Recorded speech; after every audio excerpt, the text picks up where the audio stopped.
but do any Rotary?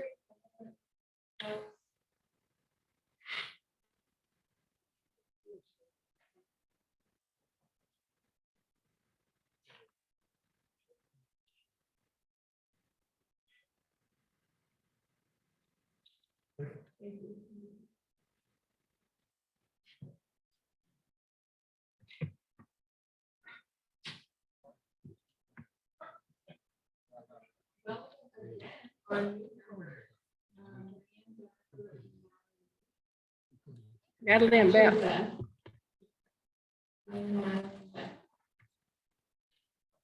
And they were our greeters today, so thank you. I think. Yes, they were our greeters. Thank you very much for that. Jumping in right away helped.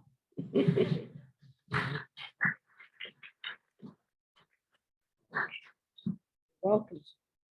And you had Jeannie at the registration table, so thank you. We have a couple of guests. Chuck Holtz, previous to Mars, new member here. And thank you. Brad Stewart, he is a new member. Please join the club. Welcome.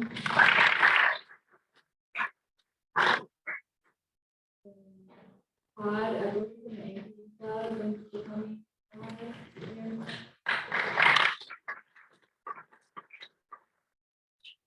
And Eric Peterson brought Judge Johnson. He's going to run the mic. So just say, Erica, take the mic on over to Erica and let Erica introduce her guest. Let's.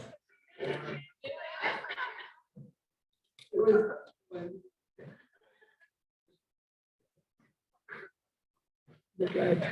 So, Judge Johnson, he is a new person that doesn't speak no introduction. He's joined our team as our development director here at the Boys and Girls Club. We're super excited to have him. And so this is the second time visiting Rotary, and hopefully he's over.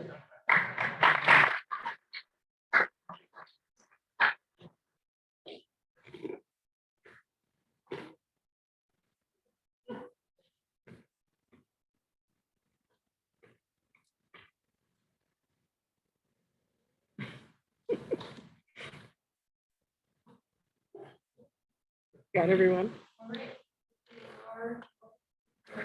To our guests and visitors, we have a song that we sing welcoming you. It's a song to the tune of a fight song, not to the school east of us, but out of state.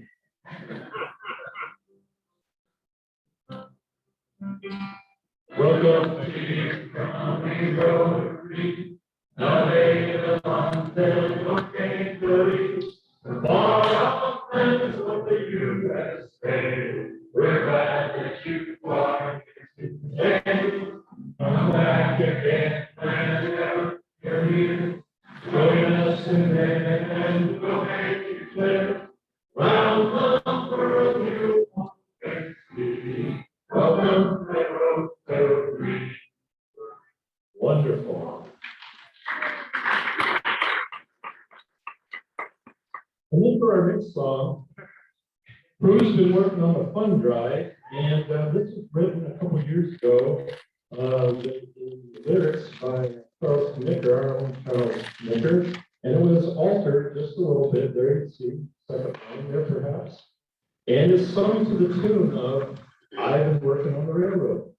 So shoulders back, head up, get that diaphragm going. Come on.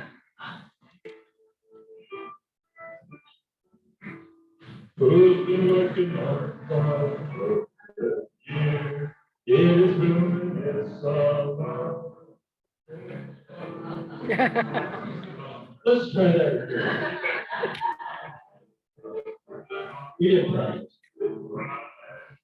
Who's working on the farm for a great year? It is blooming this summer. It will need some volunteers. Soon we'll see the signs to grow to help folks with life and home. Don't you know that someday Kristin Pates. Blow, Jack, wants to blow. Allie wants to blow. Jerry wants to blow. Eddie wants to blow. Jenny wants to blow. Let's get in the game. And good. Let's bring in some others we know. Let's go change the story. Stories you grow. Be like be like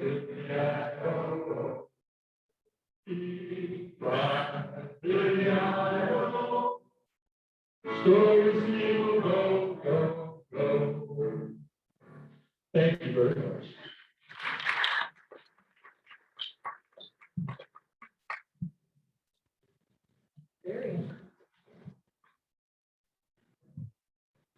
We have a couple of announcements, and we can start with Charles. Yeah.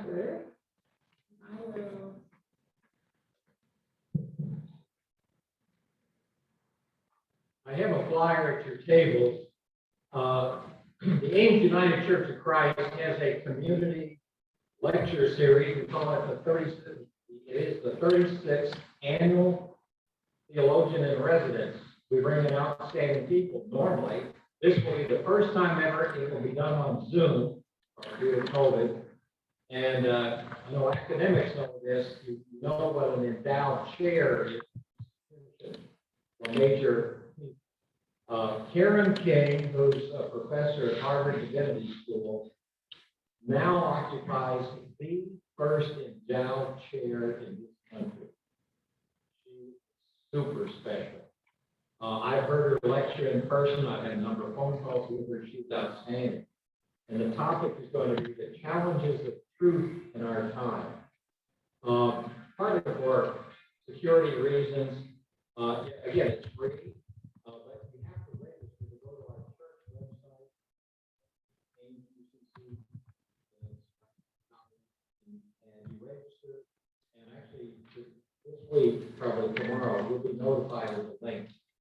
But you can hear her. She's doing 3 lectures on accreditations on Saturday, another Sunday morning. So all free. I think you might truly enjoy this top-notch professor from Harvard.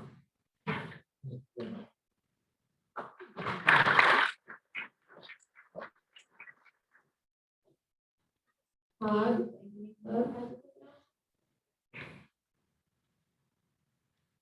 All right, real quick, like you said earlier, I'm from the Ankeny Rotary Club. I'm currently the president of the Rotary Ankeny. We've got a great fun event coming up real soon. There's a flyer on your table called Raise the Stakes. It's a casino type that our club puts on out at the FFA Center. We raised a little over $100,000 with this, and so all gets back, donated back to the community.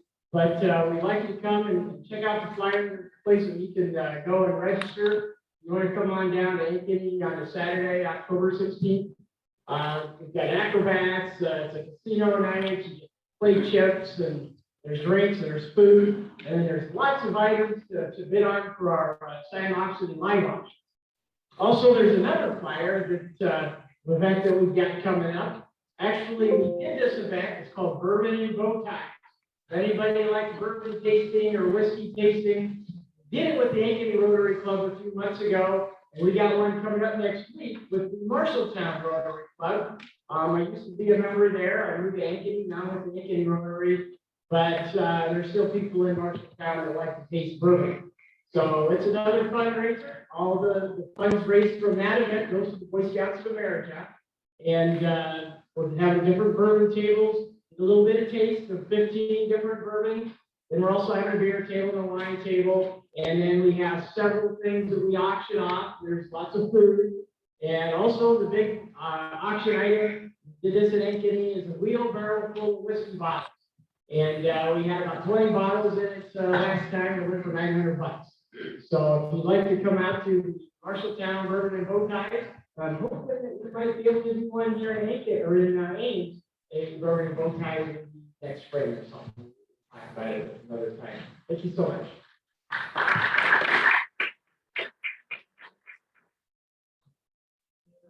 And Geneva has a announcement to do. I, Hold on. okay.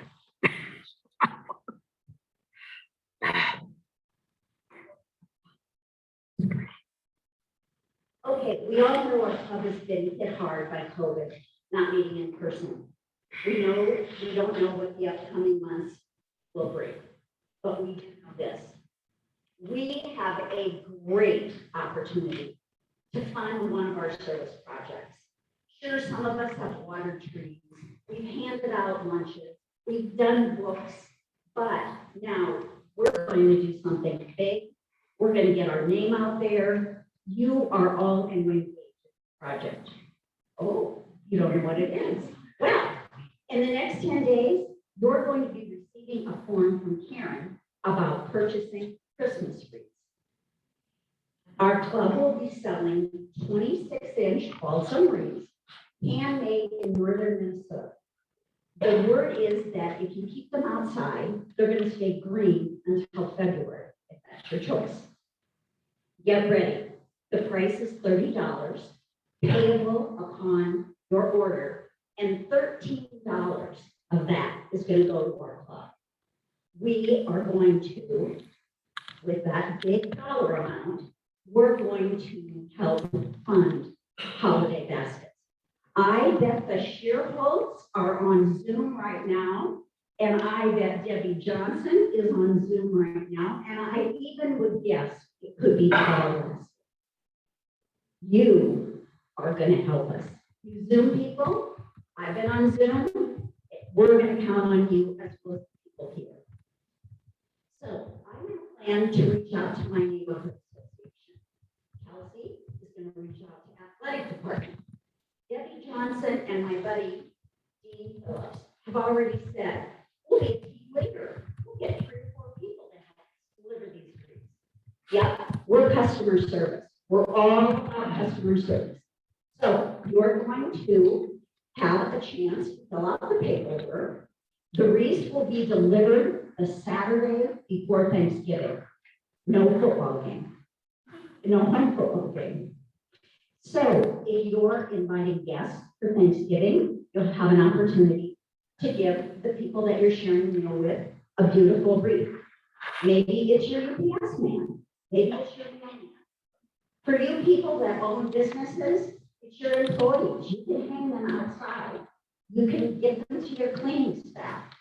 I hope that you will join me in saying yes to this project and counting on each of you. So now, I'm going to give you 15 seconds. And then I'm going to ask the question. Randy Peters, who's the first person you're going to ask to fire you? I don't know. Oh, you know what? I'm not thinking about that, though, Ray. We're counting on you to do that. Okay, I thought I saw Mark Speck. Is there somebody at your table, Mark, that you think is going to be a team leader like you? Oh, yeah, okay. So I bet at that table there will be 3 to 5 people that are going to stand up and say, hey, yeah, I'll be happy to deliver wreaths. Okay, Mike Ruth, gotta pick on you. Gotta pick on you. New job, big job, like the job. Who are you gonna celebrate? Joe. All right. Well, I appreciate all of you. I think this is a really good project, and I think all of us can jump right in to doing this. So. Oh, Henry. Oh, Henry. Have the forms ready yet? Oh, I'll bill him. Don't worry, I'll bill him. She's like, writing it down. Okay, maybe we'll get a competition going. So, okay, thank you very much. Appreciate all of your help.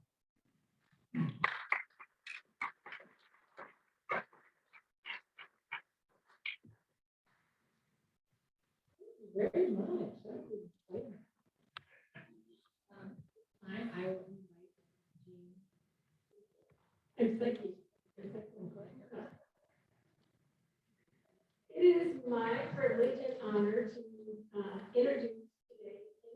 Kate Reynolds. She's the area director for child services. Hopefully it'll be there. Originally from Des Moines, Iowa, Kate graduated from Michigan State University in Kirksville, Missouri, with a BS in exercise science. She went on to receive her doctoral in physical therapy from Des Moines University in 2005. Over the last 16 years, Kate has served as staff therapist, medical team lead, outpatient therapy manager, and just recently stepped into the role of area director, overseeing all of child service programming out at the Ames Center. Outside of child service, Kate is an active member on several nonprofit boards, including All Aboard for Kids, Friends of CASA, which is court-appointed special advocate, and Ames Public Library. She is serving as the co-leader for leadership class of 34. She is also a wife to Ryan, who is an IS at the USDA, and also her high school sweetheart. We've got a couple of folks in here that can claim that, not me. And mother to Eleanor, who's in 7th grade at middle school. Glad to be with you this year. And Ariana, who's 5th grade at Fellows.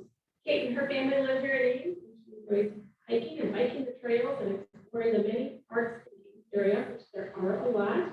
In what little free time she does have, she enjoys reading, cross-stitching, talking to her house plants, walks, and coffee with friends. So help me welcome Kate and charge for her.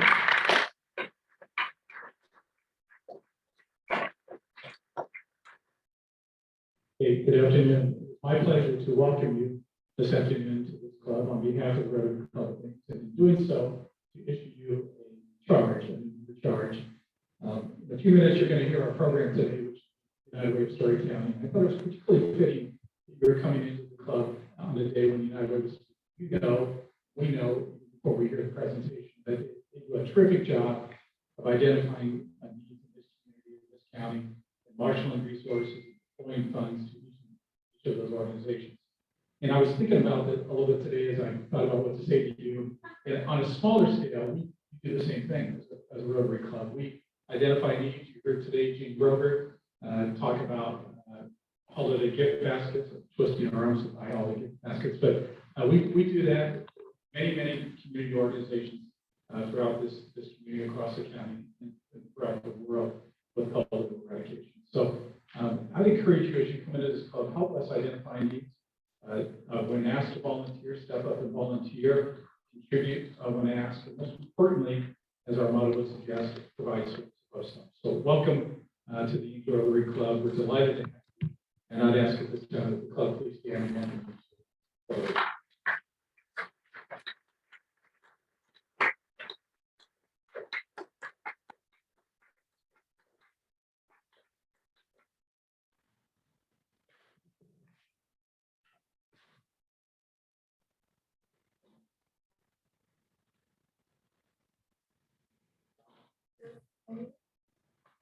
We want to sing to our birthday. Yes.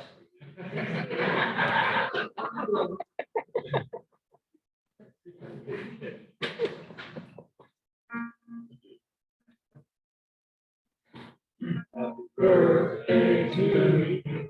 Happy birthday to you. Happy birthday, dear Mary. Happy birthday to you. And many more.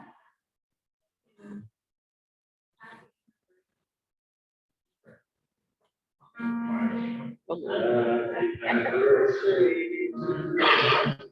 Happy anniversary to you. Happy anniversary, Jim. Happy anniversary, dear. Happy anniversary to you.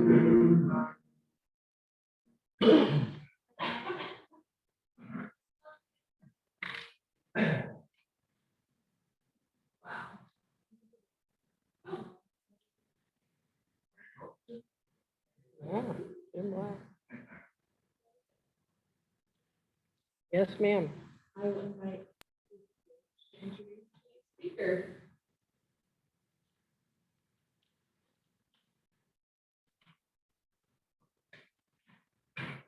They're taking the steps. By the way, Todd, you can always join our club next.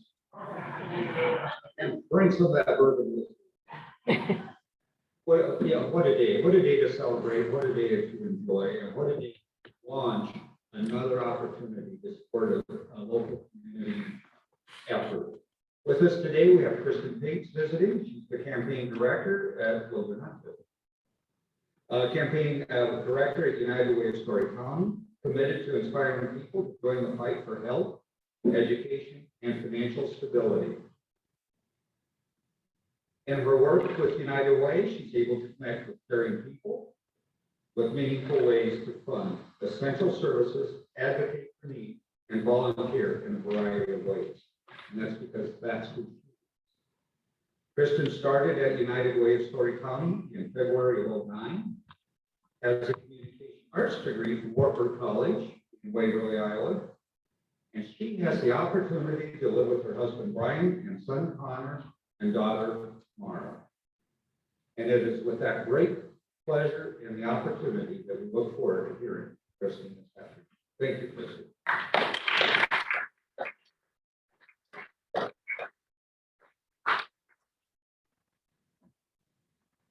And you're going to hear from me a little bit, and then you'll also hear from half of our campaign chair team this year with Sam.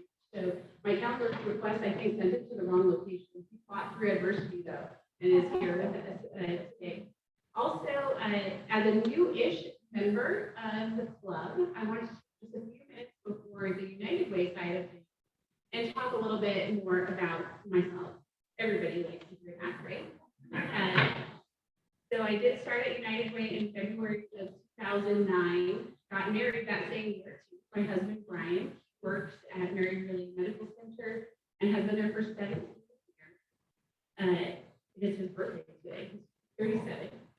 So started there part-time in ballet, then went to home medical services, and I was in the IT department, their information system, doing things that are very complex and I can't get into to you because I'm not getting all the details I need to connect the dots in my head, I guess. But we do have 2 kids. Connor is 6, just starting kindergarten at Fellows.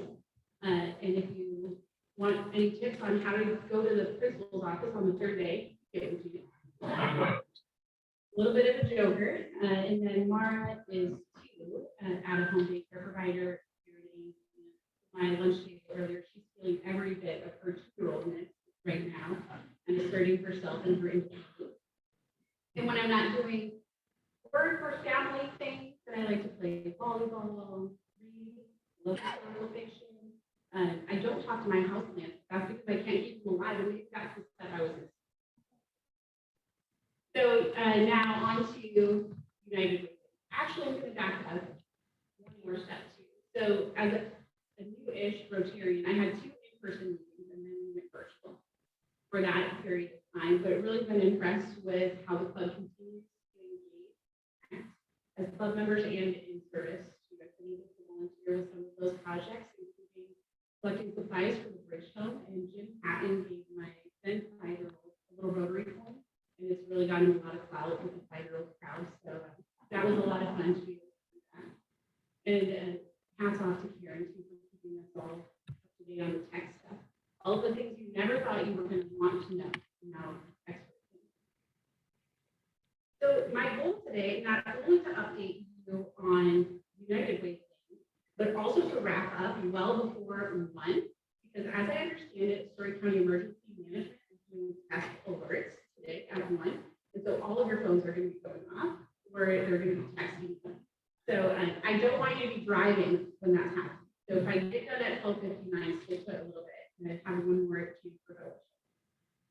I also want to recognize, of course, the many past campaign chairs, current campaign chairs, and board members who have served with United Way in the past, or are doing so currently. This club continues to put out just top-notch volunteers.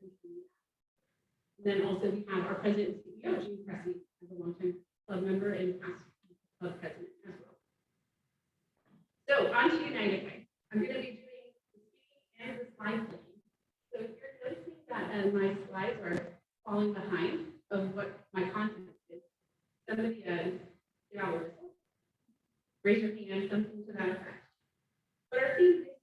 United Way of Story County campaign is reimagining what's next. And we think that that shows a lot of respect for the incredibly difficult time that some of our fellow community members have had over the last 18 months or 2 years. But at the same time, strikes those notes of hope, of optimism, and of innovation.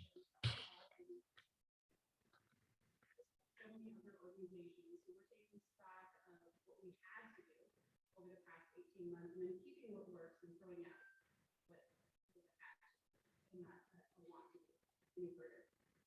So as we're doing that, we know more than ever we've got a bright future ahead, but we really need to work together to make this happen. And so I'll give a quick minute on our pandemic response and recovery. We took this phased approach to our activity. We presented this in other weeks and in other formats, so you've probably been familiar with some of these talking points. So again, just a very quick recap. But we were working to respond to the most urgent human service needs, and that's way back March 20. And then our phase 2 was serving the community as people adjusted to those changing circumstances. Thinking about like June 2020, when we realized this wasn't going to be a 2-week blip on the calendar, and people started to really transition into what those everyday life looks like at this point. And then number 3, where we're still at right now, reimagining and building more resilient. How can we come out of this stronger as a group than we went into it? Some of the outcomes of that approach can be seen on the slide behind me here. We were able to raise more than $40,000 for food security efforts and continually make sure that our food pantries have their shelves full, which was quite a task during that time. We have about 20 food pantries throughout Story County. Some of those are at schools, some of them are community-based. We were also starting a new fund to help our partner agencies meet the increased need and the increased cost to deliver their services safely. Donations to that fund totaled in excess of $100,000. We had 443 donors to our COVID response and recovery fund, and gifts range from $5 to $35,000. When we look at allocations, the largest allocations were meant for rent and utility assistance, 54%, and then food security at 23%. Other allocations were made for sheltering, childcare, PPE, and sanitizing supplies, and then partner agency modifications and other pieces. So that way our agencies can get back to meeting with their clients in person, but do so safely. So what comes next for United Way, for our community? What does our community and the people who live and work here need for Story County to become even stronger? This is where our community impact goals come into play. The idea of setting community impact goals is a process that we've been on for many years, and the efforts were to create a comprehensive strategy map, onboard our funded programs into a data collection software so that we and the agencies themselves can better understand their impact, talk about that impact, and so we can be more collaborative and strategic in our efforts. Our 2025 community impact goals were announced last year by our then campaign chair, Steve, and they were to, and are, I should say, to, by the year 2025, improve community health by serving 4,500 more people, decrease the achievement gap by reaching 30% more underserved learners, and strengthen financial stability by increasing the number of people served by 25%. The areas of health, education, and financial stability are the core building blocks for a great quality of life. And so that's why United Ways across the nation, across the world, will talk in those terms. But every United Way, remember, is their own independent organization.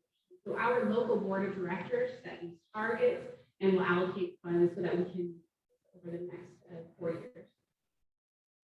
So with these goals in mind, and to kick off the campaign this year, I'd like to give you an update of how we're tracking right now, and I look a little bit more about what we're seeing in the community currently. So one note, here's, I forgot my slide. No one whistled. Here are the impact goals for your 2025 in writing. One note is the topics or the data that we'll be looking at today.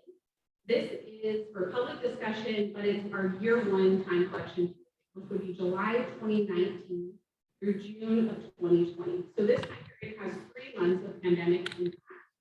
But I will also offer some comments on what we're seeing right now as we start to go through the data for year 2, which is just in the process of continually being collected and then reviewed by our community impact director, Annika Munzel. So in the area of health, we were able to climb it from our baseline year and serve 432 individuals more last year than the year before that. This includes more than 800 people participating in health and food, access to nutrition programs, and that's a 10% increase from baseline data. We also had nearly 11,000 touch points on mental health awareness and programming. This is an area of concern that was brought forward not only during the recent needs assessment presentation by Jean and Shildrock from the CUE, but also with our partner agencies and our community conversations that we just held with those agencies. In each of our pillar areas, we have one qualitative data point that we're monitoring, and that's really to get to the heart of when people participate in these funded programs, does it increase their quality of life? And in this case, 90% of those survey respondents reported an improved quality of life when they participate in the health programming funded by United Way. In education, this hurts so bad.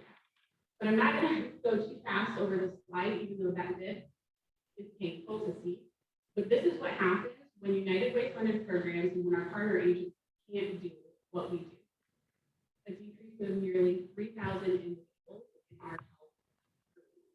Some of that would be you, local youth. Some of that would be some of the awareness programming, prevention strategy programming that is included within our health pillar as well.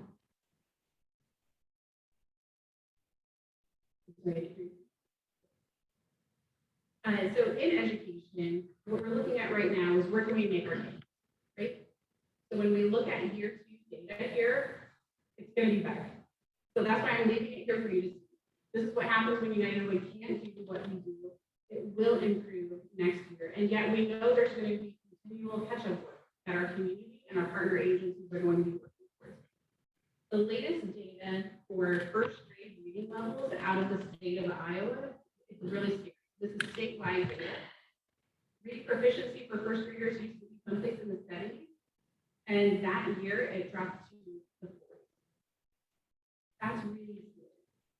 This is what happens when kindergartners, they went home during this time collection period and then missed out on just really honing in on those developmental learning months, and then came back to school last August. So hopefully the data from the prior year is going to show us some improvement in the data that would be taking place right now, but that's really scary. Again, statewide data. I know we live in a special, I know we do, and yet we can't imagine that we up to the trends for all of that.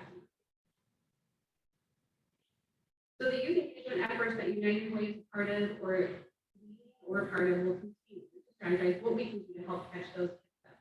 One thing we know for sure is that we'll continue investing in programs like Iowa Reading Corps. And this is where it's been funded by United Way of Story County in partnership with our school districts for many years. So we're embedding an AmeriCorps Vista member in local school districts, and they're working with kids who are on the bubble. Those kids who are really falling behind, they have help from the school district, but those kids who are wavering in and out of proficiency might just be left with that lawful, if not for programs like this, where a trained interventionist is working on proven strategies on a daily basis with those kids and then launching them for success. Remember, we're trying to get everyone at grade level by the time they exit 3rd grade and 4th grade, because we know that's when instruction changes so drastically. Kids transition from learning to read to reading to learn. So that marker makes a big difference on a child's academic success and workforce life.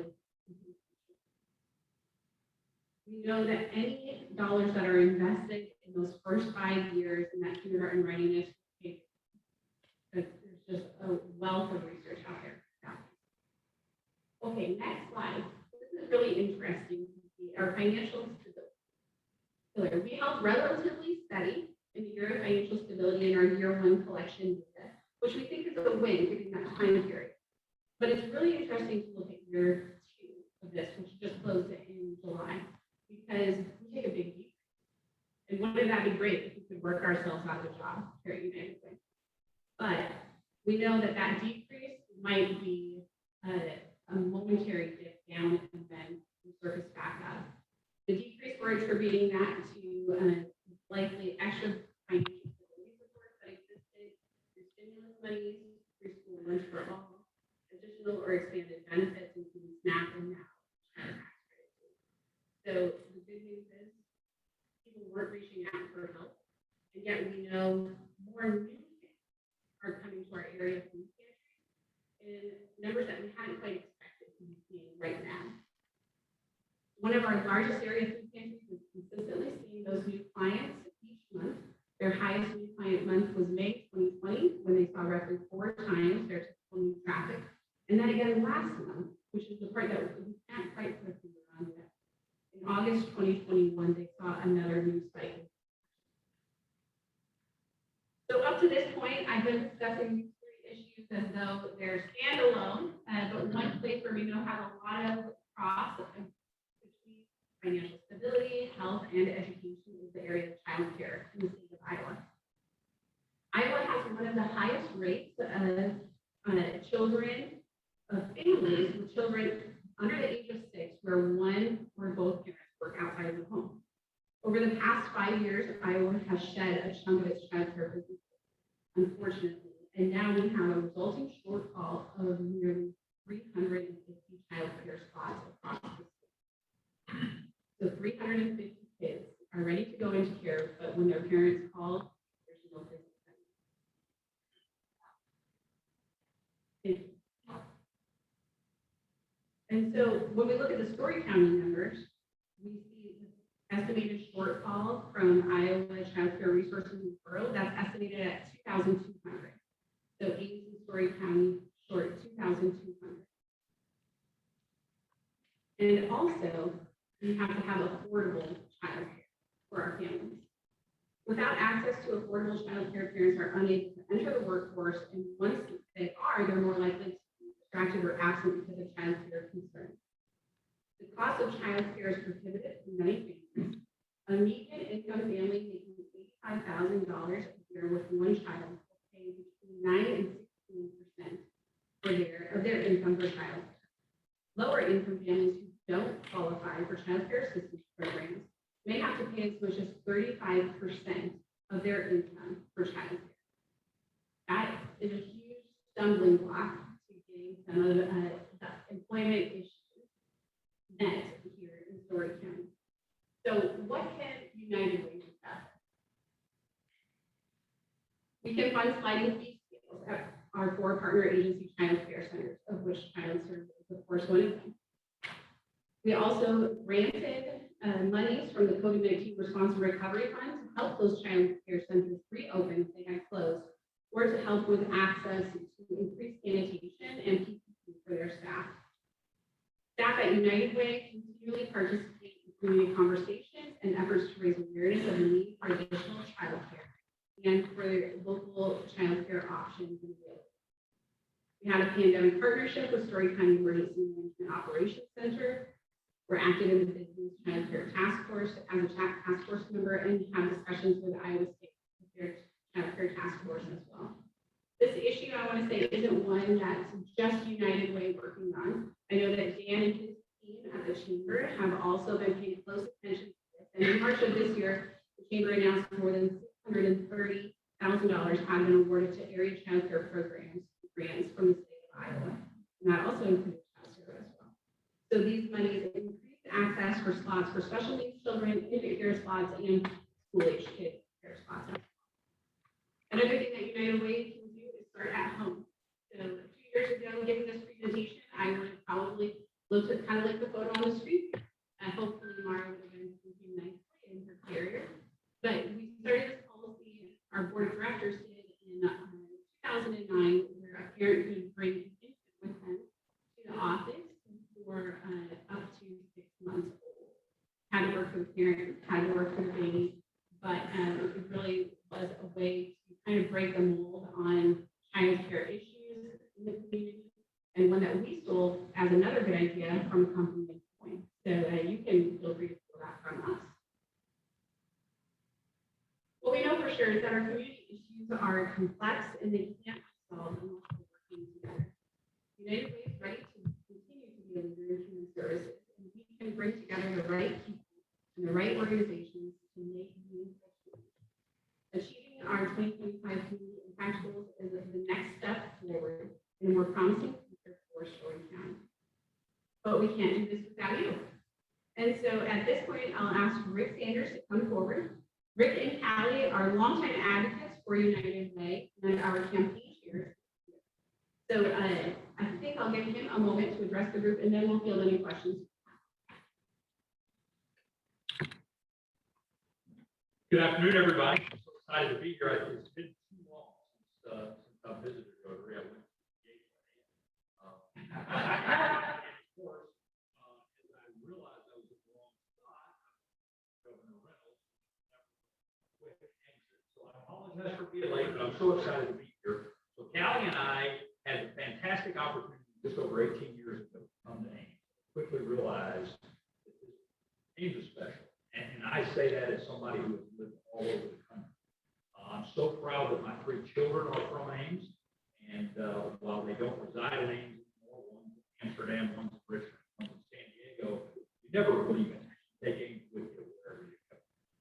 One of the things that makes this place so special is the way we care for each other.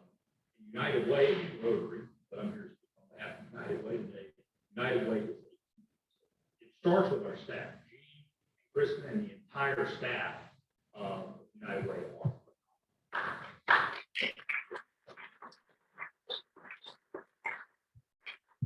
These are the best things. This community were not such a special place. So those of you that know me well know that I grew up in Birmingham, Alabama in the 60s and 70s. Most of what Dr. King espoused resonates with me, but nothing more so than the letter from Birmingham. Paraphrasing one thought that he had in that letter. None of us can ever be the best we're going to be until we are going to be the best they're going to be. That is exactly what United Way is all about. That is exactly what Rotary is all about. It is what makes this community such a special place. And my challenge to all of you, those of us that were doing pretty well, we did fine through COVID. We really didn't struggle that much. But those of us that were not doing that could not come out of this. This community rose to the challenge last year. Kristin talked about the numbers. But we're not done yet. We've got a lot of negative impacts that we've got to find a way to work with. It is incumbent on every one of us to do this. We've got great leadership. We just need to get behind them, have a great round of fundraising this year so that we can serve the needs. Thank you guys very much.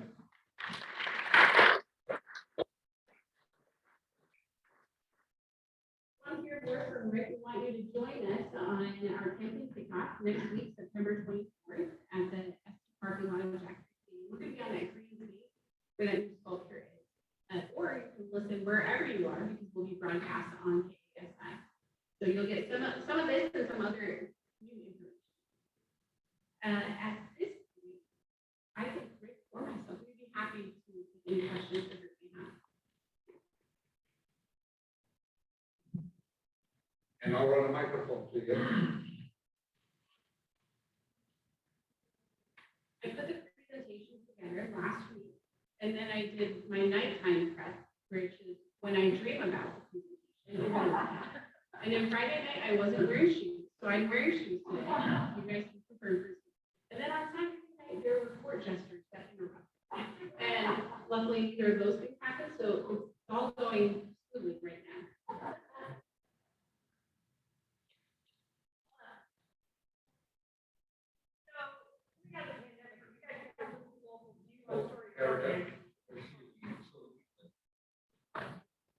So kind of coming out of the pandemic and hopefully it's recovery stage, what's, I would say, the one great thing that you're seeing emerge across the country? That's really difficult because when we held our community conversations with our partner agencies a couple of months ago, there was a lot of different opinions expressed there. So I hate to boil it down to one thing. So instead, I'd probably come back to the needs assessment and the survey that you and I did, where they highlighted mental health, childcare, and different financial stability. So how can we get creative? That's when that collaborative spirit and that innovation, we've all been blessing that innovation muscle, but what can we do to continue to push that forward? Maybe it's cross-training with staff who are serving challenged middle school students. So I think there's a lot of things yet to come. There'll be a little bit of new and then keep forward. I would just add to that, what wakes me up in the middle of the night.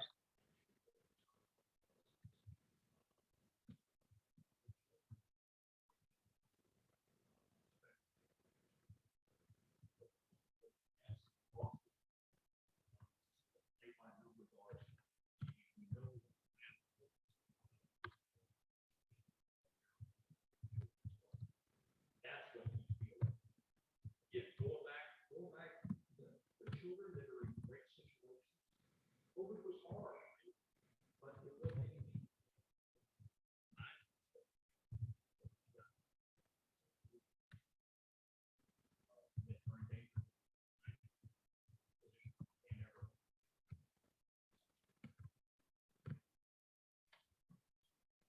I just wanted to compliment Rick and Callie for giving back a lot of time and energy to a great cause. When I was just a little guy, I started at 5 years. Rick and Callie were just presence for you and gave so much time and effort to help anytime kids back to them. So here they are again, helping this community, and there's a lot of givers in this room too. So Rick and Callie, thank you.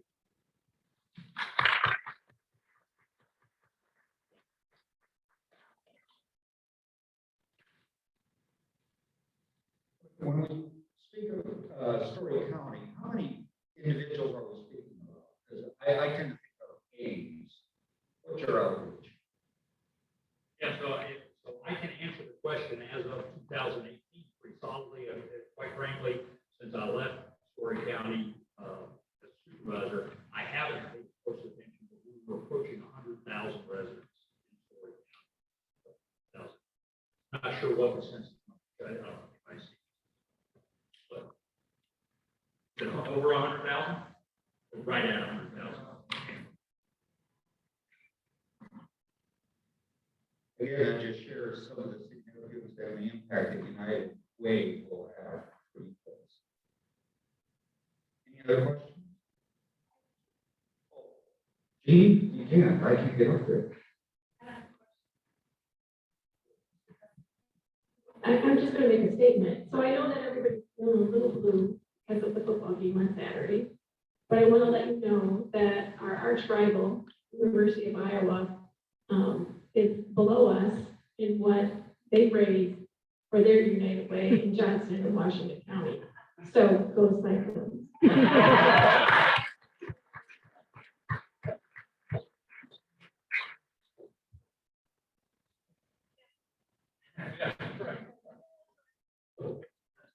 I was about ready to ask this question, and then Gene stood up, but that relates to my question is, what was your goal last year, and what did you raise, and then what's your goal this year, and how do you come up with that number, more importantly? A number from one of my dreams. So we've been consistently saying that over about the last 6 or 7 years, our goal is to raise more than $2 million every year. But we've also attached a donor goal of $5,000. And this year, I think we're going to get, there's 5,000, pardon? Yes, there's 5,000 donors in Story County who are going to sign that pledge card and make that gift to help these goals and others happen. The answer on what we raised last year, it was a very generous response from the community. Remember, we had that over $140,000 targeted to the special code for response recovery initiatives, including hunger. So it was really blew us away to see the community response last year. And here we are asking for your support again, perspective. Again, great campaign share last year. Am I kick off here in about 2 weeks. So the goal is to raise excess of dollars and have 5,000. I believe we're going to, but it's going to take all of us. Everybody, yeah. Any other questions, observations? All right.